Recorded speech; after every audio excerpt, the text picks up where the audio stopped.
Napakalayo ni Afam sa naging ex kong Noypi. Kabaliktaran, napaka-gentleman, sweet, galante, at ako pa ang nakahawak ng pera niya.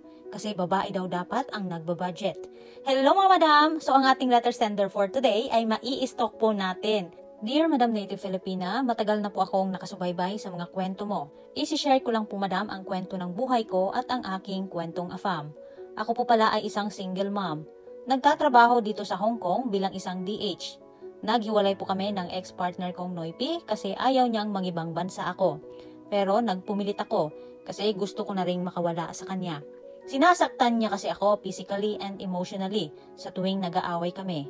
Wala din siyang tinatagalang trabaho dahil sanay siyang umaasa sa pamilya niya. Fast forward madam, sa sobrang stress ko sa ex-partner ko, nagawa kong magkwento sa friend ko tungkol sa aking problema. At nag-advise siya sa akin na mag-install ako ng dating app. So ayun na nga, marami ang nag-private message sa akin. Pero nag-aalinlangan po ako kasi mahal ko pa po ang ex ko. Kaya ang nangyari, nag-uninstall ako ng apps. And after 1 month, na-boring ako. In-install ko ulit.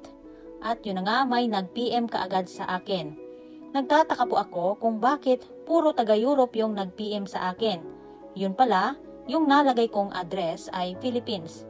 Pero hindi ko naman kasi alam na may Philippines na village pala sa part ng Netherlands. Ang kulit niya madam, kahit nagtataray na ako sa kanya.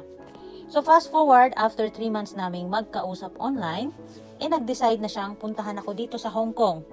OMG madam, natulala ako kasi ang pogi niya at ang tangkad niya sa personal. Kasi sa cellphone ay hindi siya gaanong kagwapuhan. Kaya naman na-inlove lang ako sa kanya nung nakita ko siya ng personalan.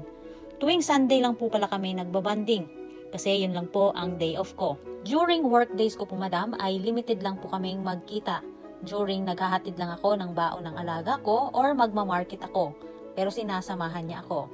Nagstay siya dito ng 1 week. And then, fast forward ulit, after 3 months, bumalik na naman siya dito. Sa pangalawang balik niya madam ay 17 days na po siyang namalagi dito.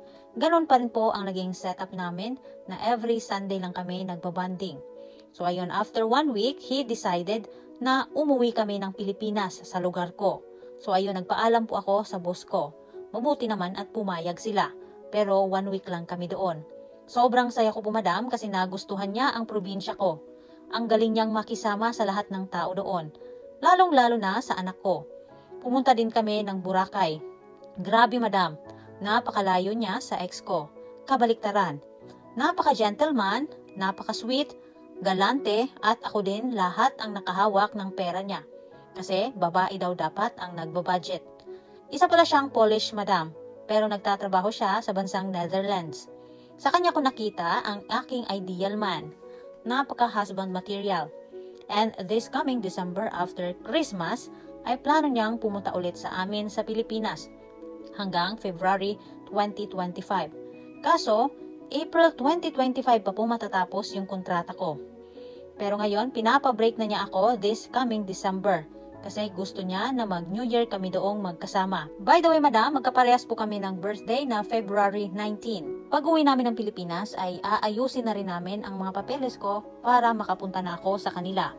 By the way, madam, nagpapadala din po pala siya ng pera sa akin tuwing day off ko kasi alam niya daw na yung sahod ko ay pinapadala ko sa pamilya ko. Nung una, ayaw kong tanggapin. Kaso, sabi niya, he wants to feel needed daw. Kasi pag hindi ko tinanggap, ibig sabihin, hindi ko daw siya mahal. So ayun na nga, go na lang.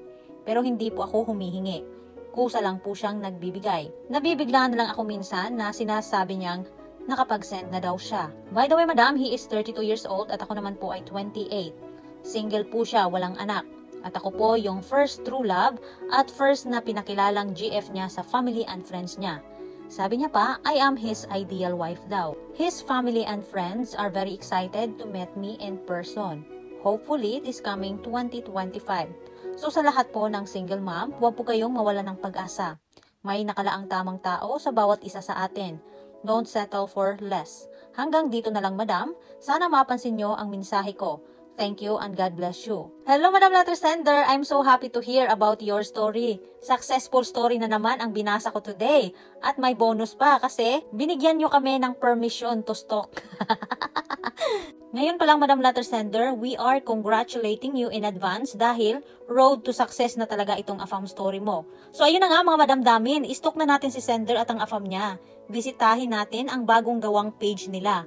So mga madam, ano pang hinihintay natin dyan? Baka naman, i-follow na lang natin si madam, no? Malay natin may kamag-anak pa itong AFAM niya. So, you may follow her at malay nyo naman maireto kayo ni Sender. Good luck mga AFAM hunter! Sana po ay na-inspire kayo sa kwento ni Pinay Polish Couple. Ilalagay ko rin po ang link sa comment section para mabilis lang po silang mahanap sa Facebook. Sana nagustuhan nyo po mga madam ang ating kwentong AFAM for today. Pa-share naman po ng kwento mga madam so we can inspire more AFAM hunters out there, especially sa ating mga single mommy. Thank you very much for supporting. Bye-bye!